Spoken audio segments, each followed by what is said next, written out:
The following is a presentation of TFNN. Live at TFNN, the Small Cap Roundup, with your host, Kate Stalter.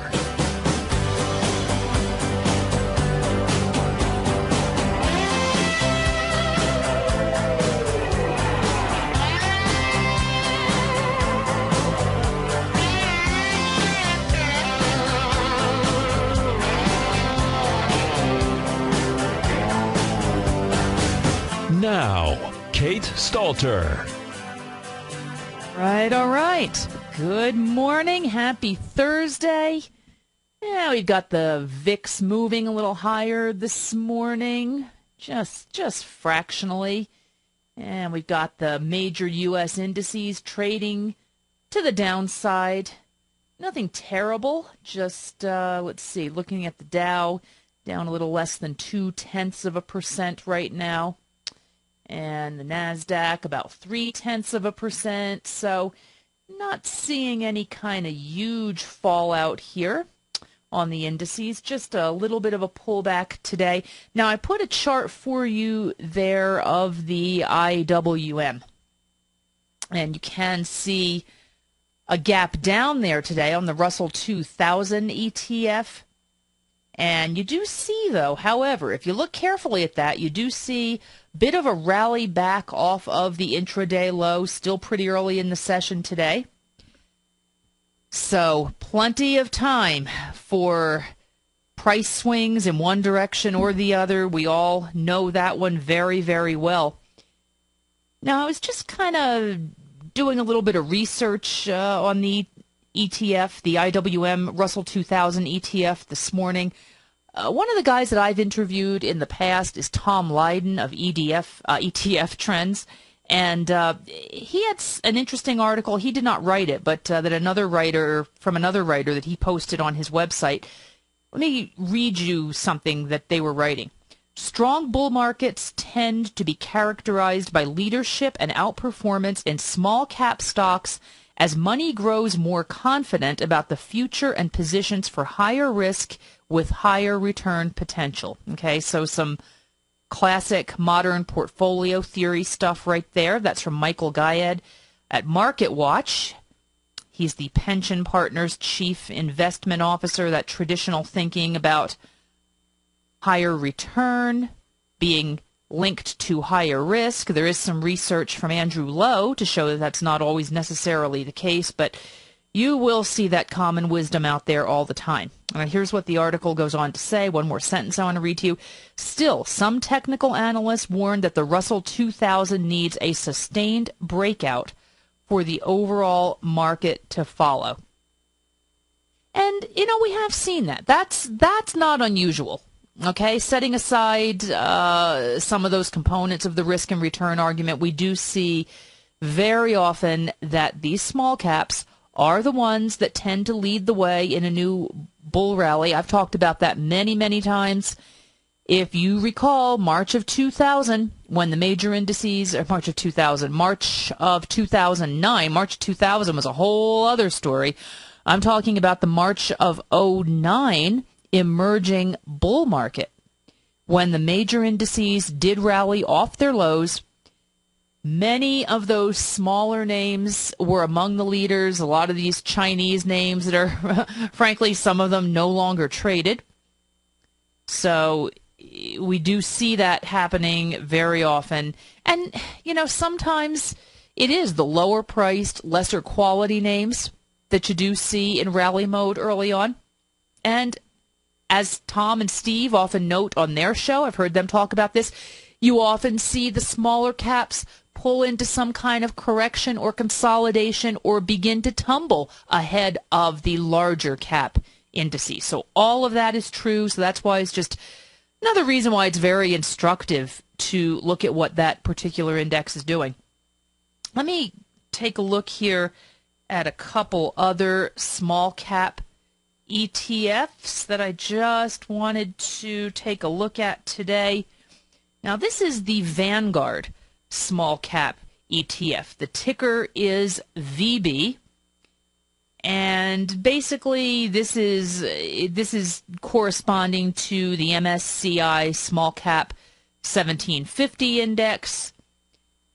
But you do see something here similar to what's going on in the IWM. You see rallying off the low today. So basically, a trading pattern here recently that does correspond. You had a high and then several days in a row of pullbacks here. So that is really trading in tandem right now with what you're seeing in the IWM. Let me show you one more here. This is ticker BSC.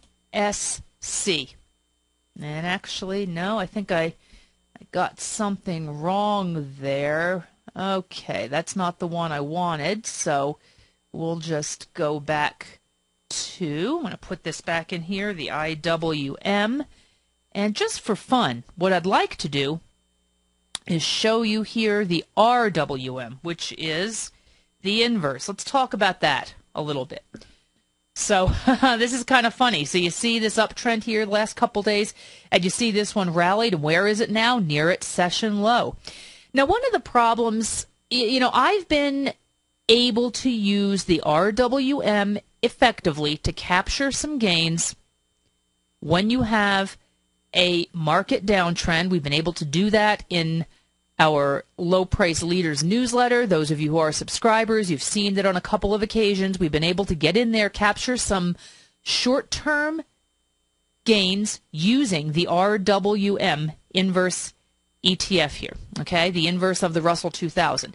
However, one thing to be very careful of when you're trying to use that type of strategy is that a lot of times, by the time an individual investor gets in there, or a trader really gets in there and identifies the trend, it's over. So, it is one of these things where you don't ever want to be using any of these inverse ETFs as longer-term trades. I've interviewed a lot of the guys who run these ETFs, the CEOs of these ETF companies. They will be the first ones to tell you you don't want to be in these inverse things as long-term investments. They are trades. And frankly, a look at the chart will show you that, exactly why you don't want to be doing that. You don't want to be parking your money in one of these things. And I imagine a lot of the folks who are listening to this today do tend to be more of the traders and aren't really going to be looking at these as longer-term investments. But, there are perhaps folks who are listening who do think, well, if I predict the market is due for a downturn, I'm going to jump into this thing and just treat this as some kind of longer-term investment. You don't want to be doing that. Okay, so that's the RWM. Let me go back here. I'll put up a chart of the IWM. Now, I just mentioned a moment ago our Low Price Leaders newsletter, just to let you know. That's on the homepage, tfnn.com. You can get a free trial there and get in at the introductory rate. So I just wanted to let you know about that. Now, one of the things that I had wanted to talk a little bit about today were some new IPOs. IPOs, that's one of my favorite topics because newly public stocks can be among some of the market's biggest gainers. And frankly, when I say newly public, I'm kind of stretching the definition of newly public there a little bit, because really, when you look at stocks that have gone public maybe within the past decade or so, maybe even a little longer, you often find that these are some of the companies that have the best fundamental growth in terms of earnings growth driven by revenue. And that's not surprising because they are very new. They have energetic management, new products and services they're bringing to market. Sometimes you find even if it's a company that's been around forever, when they finally do go public, they do tend to have management that is very enthusiastic. It may not be the same management that's been around in the company forever. Don't forget, a lot of these have been private equity flips. So in other words, they were bought by private equity who made their investment with the idea of bringing the company public. So a few that we have today. This is first one I want to show you is not a private equity play. It's one of these startups. This is Trulia, showing you the chart there, the daily chart. And, of course, just one big old bar there because today is its first day of trading. Now, let's see here. This one priced, this is the online real estate market. It's kind of similar to Zillow. Ticker Z. That went public a while ago. I'll pull up that one in just a second. So Trulia raised $102 million today. Actually, it priced last night, offering 6 million shares at $17 a piece. That was above the proposed range of 14 to 16. Of course, you see there TRLA. It's listed on the NYSE. JP Morgan and Deutsche Bank were the lead underwriters on this one. So there you see Trulia, TRLA, kind of, with these, as I say, you never want to be jumping into one of these on the first day of trading. You always want to wait, let the stock establish some kind of trading pattern. Now, one of the problems with Trulia, and I did notice that in Jim Cramer and some of the folks on CNBC this morning when they were talking with the CEO who was there at the stock exchange, at the New York Stock Exchange this morning to ring the bell and do the whole big hoopla around the IPO. They asked him, when is this going to become profitable? And he kind of did a little bobbing and weaving around that. Now, I can tell you this. There are no earnings yet. However, this company does show double or triple digit year-over-year revenue growth for each quarter in the past 2 years. So I like that. That's pretty promising. Market cap here, $811 million. So, of course, we're gonna see that number probably move a little bit. But nonetheless, as you can tell, if you're looking at that $102 million raised, that tells you you're looking at a small cap company right there. So we do have this $811 million market cap. So that's Trulia. Let's take a look just for fun at Zillow. Really, this company's rival. Pretty good action. I was looking at this a few days ago. Pretty good action in this particular name. This is another one. Terrific revenue growth. Outstanding history of revenue growth. We had earnings came in flat in the most recent quarter at about 6 cents a share. Analysts expecting income of 32 cents a share in 2012. That's more than triple what we saw in 2011. And then they expect that to more than double again to 71 cents a share in 2013. This is another small cap, market cap of a little bit shy of $1.5 billion, moves 922,000 shares a day. Tell you, if I were going to be looking at this space right now, Zillow looks a whole lot more promising at this particular juncture than Trulia. But we got two of them in there right now, so pretty interesting. All right, I'm Kate Stalter. Stick around. Hey, we've got Bob Lang coming up at the bottom of the hour. This is the Small Cap Roundup. You've always taken the long view when it comes to investing, but what if there's an opportunity right under your nose? What if you could be more responsive to market trends to seek to boost your portfolio performance right now while seeking to reduce your overall risk? At Direction Funds, we connect investors with alternative strategies that seek to maximize their returns. Smart investors deserve smart alternatives. Find yours at directionfunds.com. An investor should consider the investment objectives, risk charges, and expenses of Direction Funds carefully before investing. The prospectus and summary prospectus contain this and other information about Direction Funds. To obtain a prospectus or summary prospectus, please contact the Direction Funds at 800-851-0511. The prospectus or summary prospectus should be read carefully before investing. Investing in index funds may be more volatile than investing in broadly diversified funds. Distributed by Rafferty Capital Markets, LLC.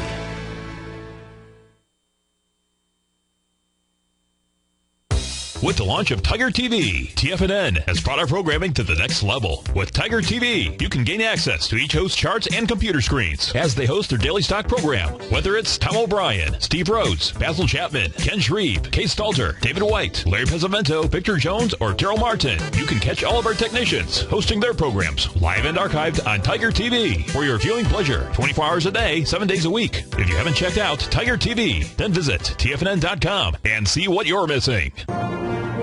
Millionaires are made every day. The fact is, living your dreams is possible. Someone, somewhere is going to get rich. My recommendation is, let that be you. Each day, someone is making the decision to better themselves and creating a plan to fulfill their financial dreams. Let that be you. The key to turning dreams into reality is to take massive action. Let that be you. I'm Steve Rhodes, co-host of the Money Master Show with Tom O'Brien, seen daily at TFNN, and I can help you with your journey to great wealth. I'll show you how to create the ultimate financial edge, a set of tools, insights, and strategies that are part of my daily newsletter service, Mastering Probability. You'll have direct access to me by phone, email, and my private library of trading and investing secrets for 30 days with an unconditional money-back guarantee. I'll take your trading to the next level. Click on my name, Steve Rhodes, on the homepage at TFNN.com and turn your dreams into reality. Mastering Probability, folks. Let that be you.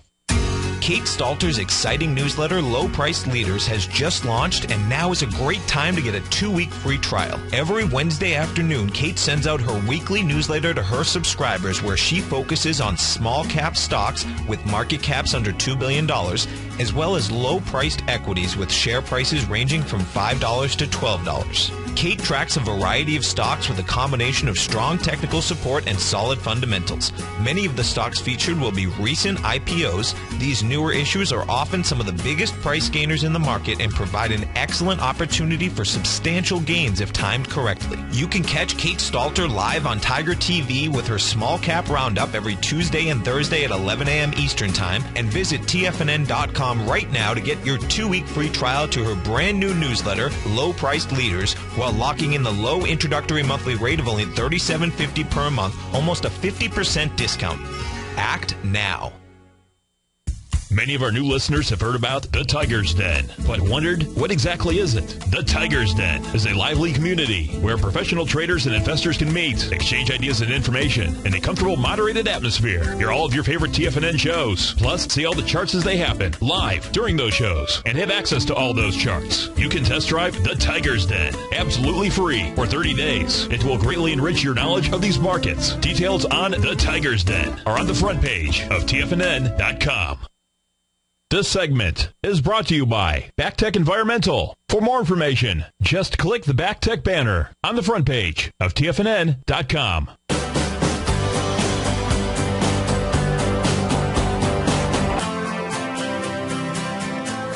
All right.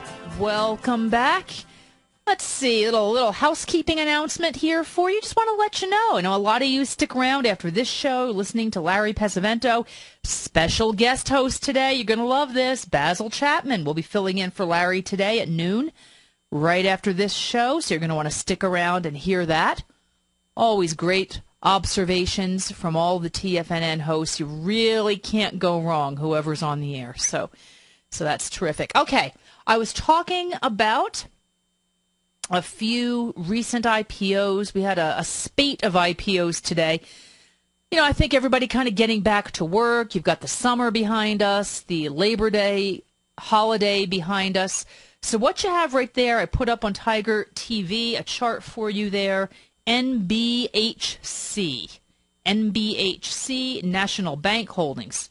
So this is a Colorado-based company. They operate 101 full-service banking centers in Kansas City and Colorado.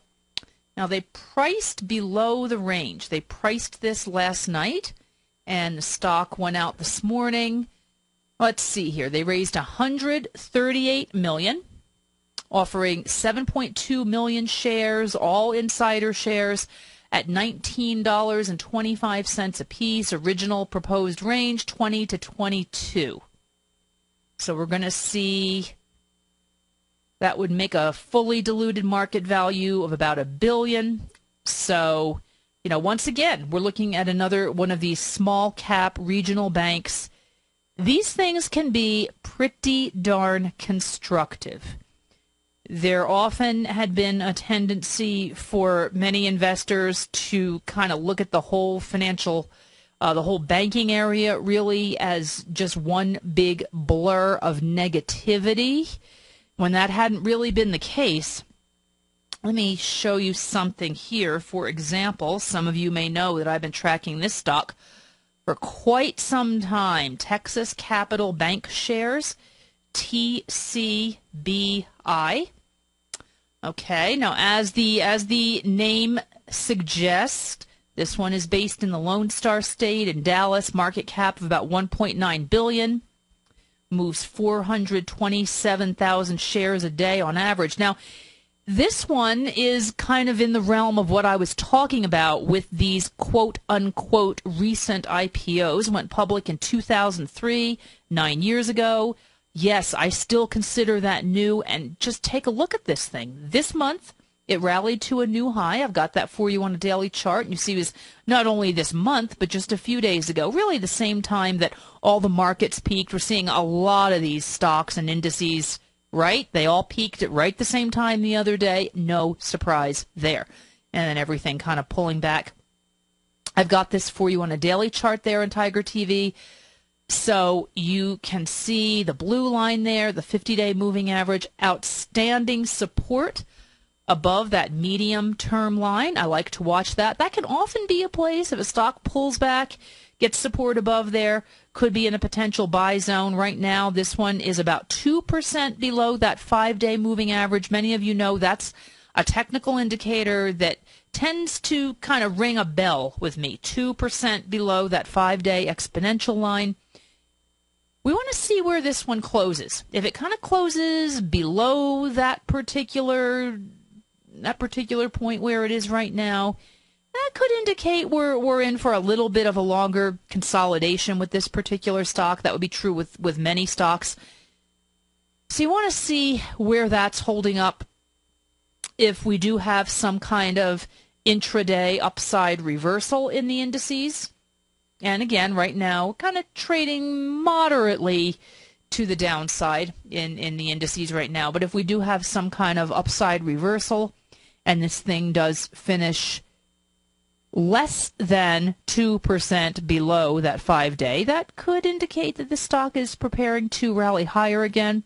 Could potentially be offering a buy point soon. Personally, I like the pullback in this name because had gotten a little bit frothy there. This was one that for many traders, this was a little bit frustrating because it really just kind of kept rallying higher and higher, not pausing in the last few weeks. So some kind of pause here might be a very good thing to see and could indicate that this one could be approaching some kind of buy zone.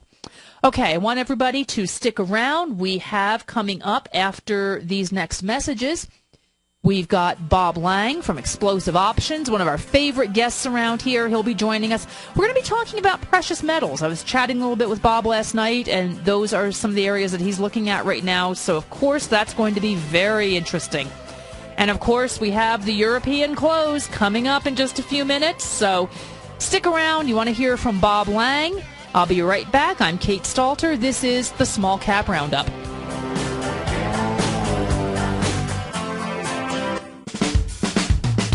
If you're an investor looking for a great weekly investment newsletter, then now is the perfect time to try out Ken Shreve's Ultimate Growth Stocks. Every Tuesday, Ken breaks down multiple sectors in his weekly newsletter, Ultimate Growth Stocks, with a full in-depth report including specific trading recommendations within his model portfolio, charts, sector analysis, upcoming economic data, along with intra-week trading updates on newsletter positions whenever the market dictates. Right now, you can receive a full month, that's 30 days, to evaluate Ken's newsletter free of charge to see if it fits your trading plan. At less than $75 per month, Ken provides you with his expert trading advice that can pay for itself in no time. Take advantage of this great offer by signing up for a 30-day free trial to Ken Shreve's Ultimate Growth Stocks today. Don't let this offer pass you by. Visit the front page of TFNN.com and sign up now.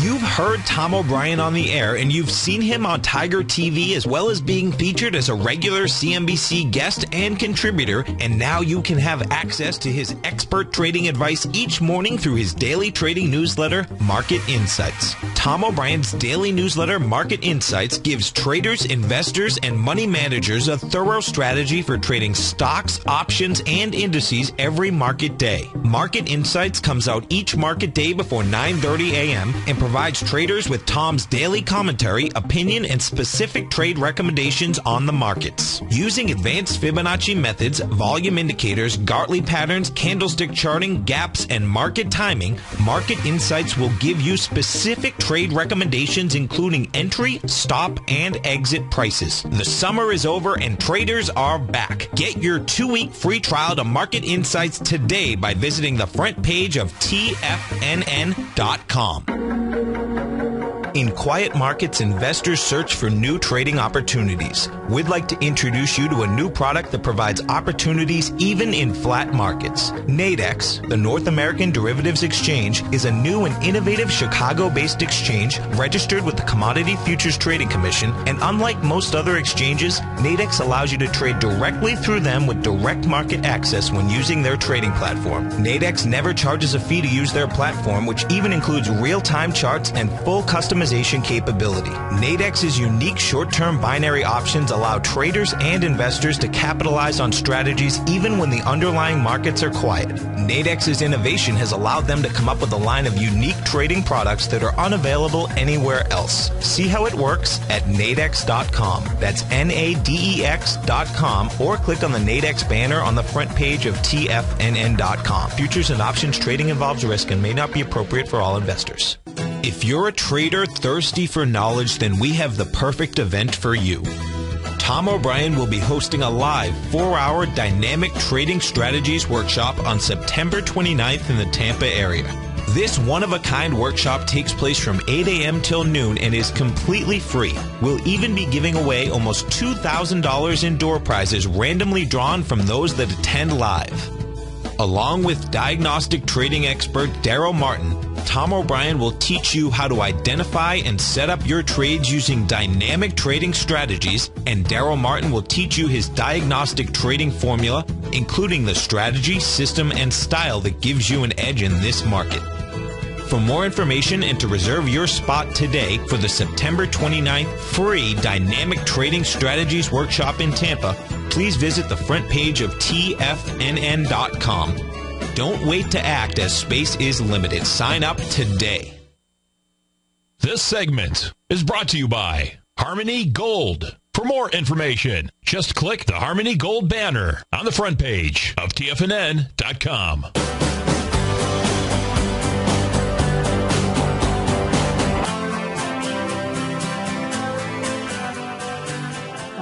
Welcome back. As I mentioned, we are in European close zone here, seeing the DAX and the Coqueran. I just like to say that. I can't speak French. I just like how they say that on CNBC. I've got the European indexes, most of them closing to the downside. The FTSE closed lower.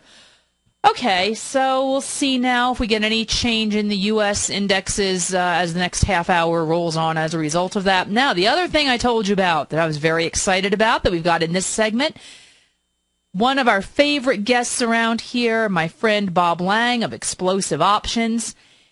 Bob, welcome to the show. Always great to have you as a guest. Hi, Kate. How are you doing this morning? It's always thrilled to be with you. Yeah, absolutely. Now, I know, I said before you were on here that we were chatting a little bit last night, and I know that you were looking at some of the precious metals. I put the chart for the GLD up on Tiger TV, but maybe before we get into that, Bob, can you just give us your take on what you're seeing overall with regard to the market? We've got a pullback on the indexes right now. What are you seeing? Well, the market's pulled back a little bit, but not a huge amount. Pretty much we've seen these dips and drops have been buying opportunities. They've been few and far between. I think, it's really hard to be consistent and say that, okay, buy the dip, sell the rip sort of thing. But, if you look back, certainly over the last few weeks, There have been few shallow drops and very little to be made of the entries. It's just dumbfounding a lot of people right now. I think for the most part, sentiment is kind of mixed. When you look at volatility, there is really very little volatility right now in this market, and the reason for that, you can look at the VIX. The VIX is hovering around 14 or so, certainly under 15. Is a lot of that uncertainty has been removed. And the uncertainty being, what is the Fed going to do? What's going to happen with Europe? Is China really slowing down, and what are they going to do about it? A lot of these things have been removed. The uncertainties, markets hate uncertainty, right? So if markets hate uncertainty, and that fear is gone of we don't know what's going to happen in the future, then everything is reset. People reestablish and reassess what they're going to do. Okay, are we going to make money in bonds? Well, 1%, 10-year deals, you tell me. Or are we going to look? Are we looking at dividends? Or are we going to look at equities? And perhaps even at a 2% GDP growth, Kate, that may not even be a horrible thing for equities to grow in this particular environment. Mm-hmm. You reminded me of something interesting, and this is a little bit of a digression. But I was talking with my friend Lee Munson yesterday, and something you said reminded me of something he said, where he was talking about, it's very normal for the market to go through these phases, and it can even last decades, where it's kind of flat and goes nowhere. It is very predictable, and then just as predictably, though, you go through these phases where there's kind of some volatility. And you can really, if you're an astute market watcher, you can be counting on that as well. And that just kind of reminded me some of what your analysis right there. We are in one of these phases of this sort of unpredictability, at least when you look out on the longer term right now. I agree, but let's look back in history just for a minute. Go back about 18 years, okay? 1994, 1995. Would you have guessed that the volatility of the VIX was hovering in single digits, around 9% volatility in that market? We essentially had a market that went nowhere, and it was right after Clinton came. Okay, and we were right on the cusp of the most meteoric rise that we've ever seen in markets, even including this last one, from 1996 all the way to 2000. Everybody remembers the tech bubble and everything like that, right? Well, we had a period in about 4 to 5 months where the Nasdaq was up 80%. It was ridiculous. So, and look, we had our share of fear there. We had the Asian crisis, we had long-term capital management, and we even had the Russian debacle, the default where they defaulted. Oh well, we've seen these things happen before. And the market, what does the market do? It just deals with it, right? It deals with it, and it looks beyond these sort of things happening. Just like what's happening right now. I wrote a couple articles earlier in the week for Real Money, and talked and for my site, and I said, look, what is the market telling you? The market is telling you that maybe Europe is not as bad as people want to believe. Maybe they're going to start growing their way out of their troubles starting 2013. Maybe earnings are not going to be all that bad here in the United States. When you look at names like Google and Apple and even Amazon, just looking at three. They're at or near all-time highs right now. Right. Well, and the market discounts earnings, right? So perhaps they're telling you that the first quarter, second quarter of next year are going to be outstanding. That's the only way I can figure it out. What about you? Yeah, that sounds like I agree with you that in many of these cases the earnings seem to be discounted, or what's interesting to me, you get some of these initial spikes sometimes after the earnings. And then it just as quickly seems to fizzle out in many of these cases, or at least you'll see a pullback to some kind of moving average where it might get support. Correct, and that is probably your signal, your buy point, and say, look, this is the pullback I've been waiting for. It's time to get back in, and bam. But you know what? What I've always found, and of course, I'm an options trader. What I've always found is the best trends rarely give you a chance to get in.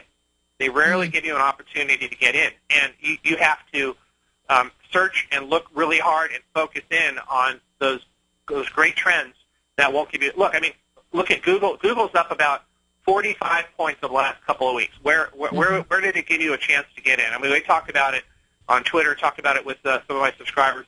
at the 680 point was an area that I was looking at. Once it closed over that, it was going to move. And it got over that really quickly. It started to move, and now it's up to, 720, 725 right now. So right. The good trends don't wait for you to get on board. And I think that's the problem a lot of traders do have. I know we're kind of veering into some areas we weren't going to talk about, but this is something I've been thinking about a lot lately, Bob, is the problems that traders can have in jumping into these trends quickly enough. I mean, I see this all the time. That's exactly right. And you know, everybody wants to get out at the top or get in at the bottom, be able to say, okay, I got it at the very bottom of this trend, and I got out at the very top of this trend. I'm completely the opposite. You know, I've always said that, you know, tops and bottoms is a loser's game. You can't, especially when you're playing options. You can get lucky once in a while, but I may get lucky 10% of the time. 1 out of 10 times I may actually call a bottom and a top in a trade. So I prefer to let's see the trend establish, find a place to get on board and ride it out. And then when I'm happy with the profit targets, that's where I'm pulling the trigger.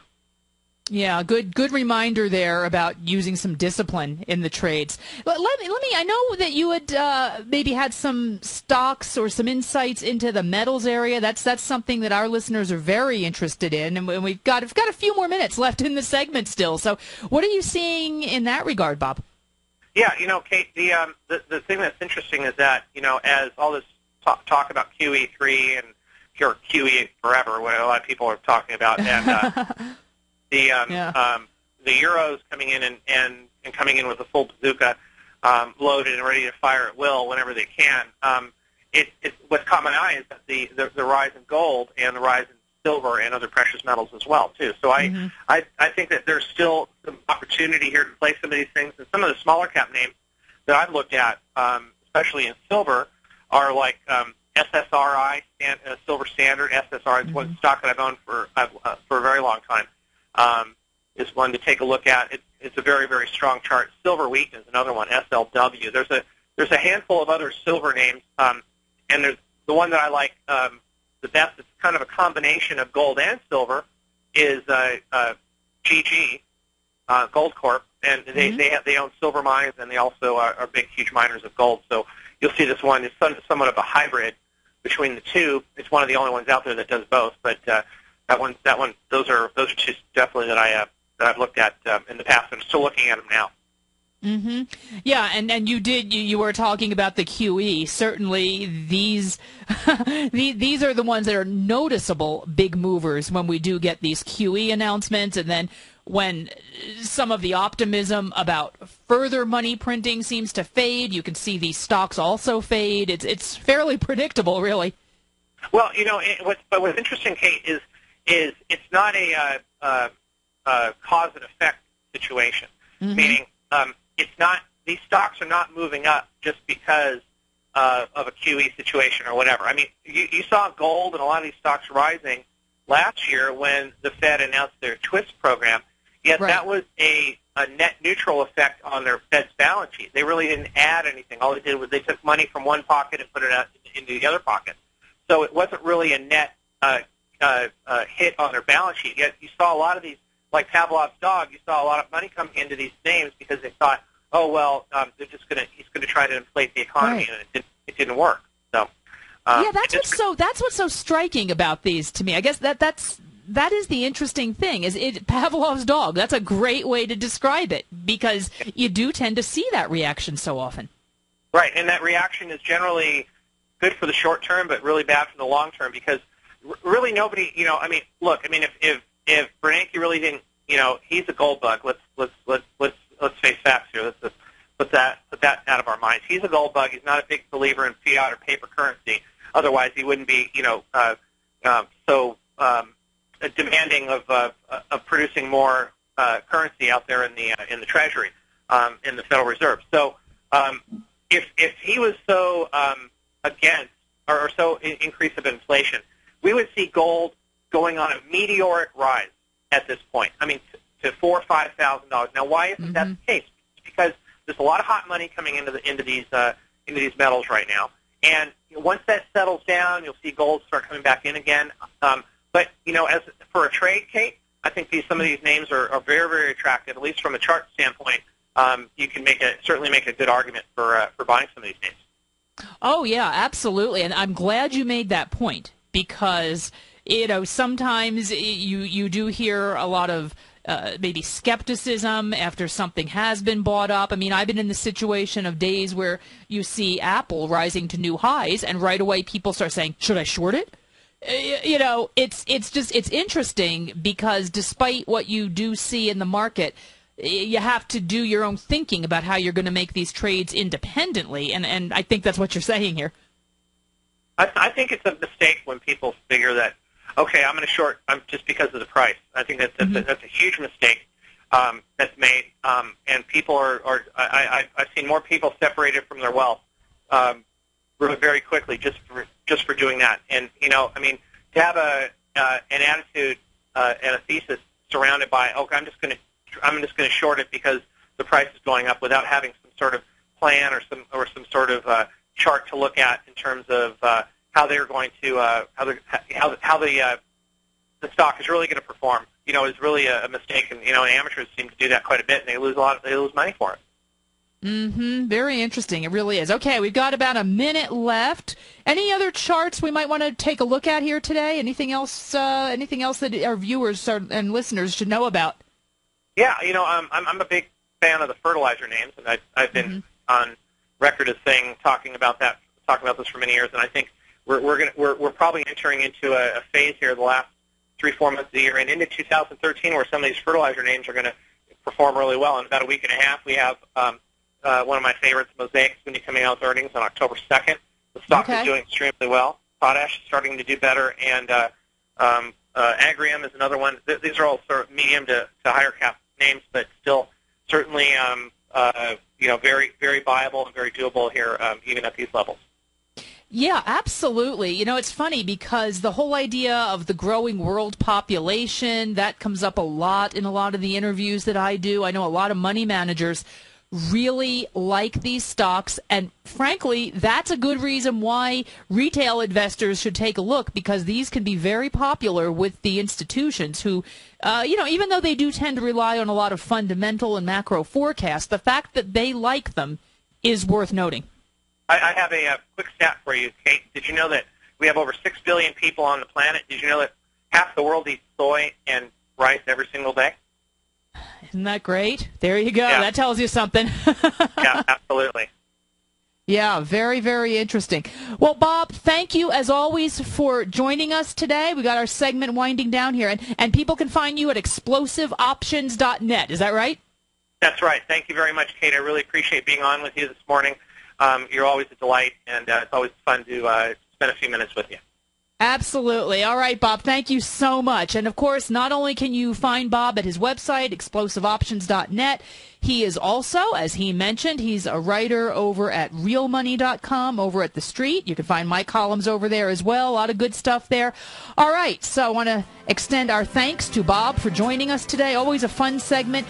Also, by the way, check out on the homepage of TFNN.com the special report on IPOs. I'm going to come back after the break, talk about a few of these new IPOs. We had several pricings today, so we got a couple more we can talk about, and some other IPOs in the pipeline. Stick around. We got one more segment of today's Small Cap Roundup coming up.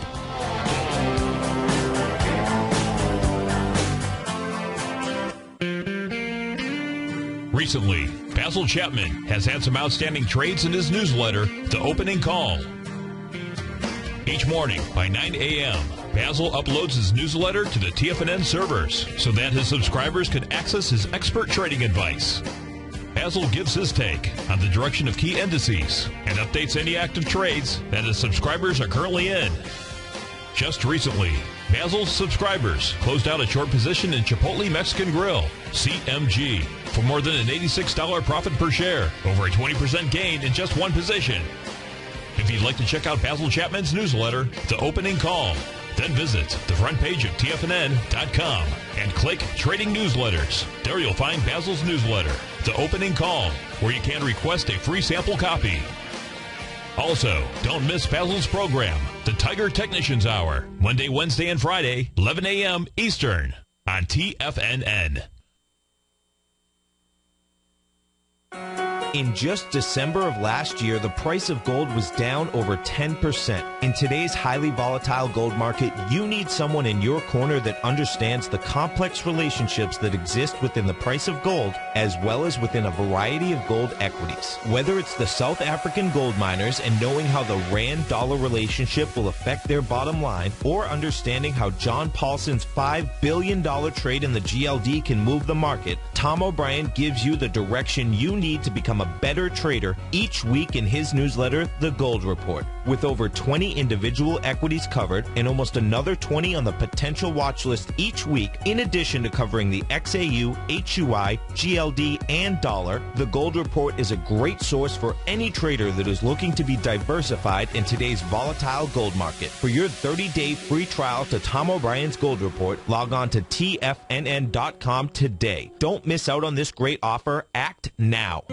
David White's newsletter, The Technology Insider, is focused like a laser on finding the next big things in technology. If you had invested only $10,000 in Microsoft in 1986, you'd have been a millionaire by 2000. Disruptive technology like Microsoft's is the key to these massive long-term profits, and the Tech Insider is the vehicle from TFNN to capitalize on these opportunities. This is the go-to newsletter that identifies, monitors, and profits on mostly little-known cutting-edge companies with great long-term prospects. David's experience is as an inventor of Emmy-winning animation products for TV and Hollywood that propelled a company public. Match that with 14 years as a full-time trader, and he's uniquely qualified to guide you through the light-speed world of ever-evolving high-tech. If you're ready to ride the next big technology bull market for less than $40 per month, log on to TFNN.com and get your 2-week free trial to the Technology Insider. Get in on the ground floor of the next big thing today.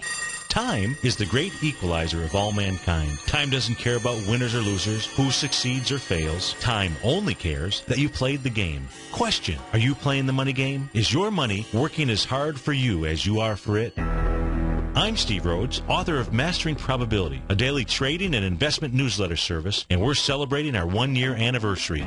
In year 1, we generated a 30% profit. Plus, I provided 26 hours of live coaching to my clients. My daily newsletter service is available by 8 a.m. each day and covers the stock, futures, currency, and commodity markets, along with all the current patterns that you can trade. Each newsletter is packed with education, and it's yours for as little as $3 per day. And for the next 30 days, you can try it risk-free. Click on my name, Steve Rhodes, on the homepage of TFNN.com and begin your journey to great wealth today. If you're waiting for a better tomorrow, remember this: today's tomorrow will soon be yesterday, and your clock is ticking. Mastering Probability. Now is your time. This segment is brought to you by TFNN. Test drive all the newsletters for free at TFNN.com.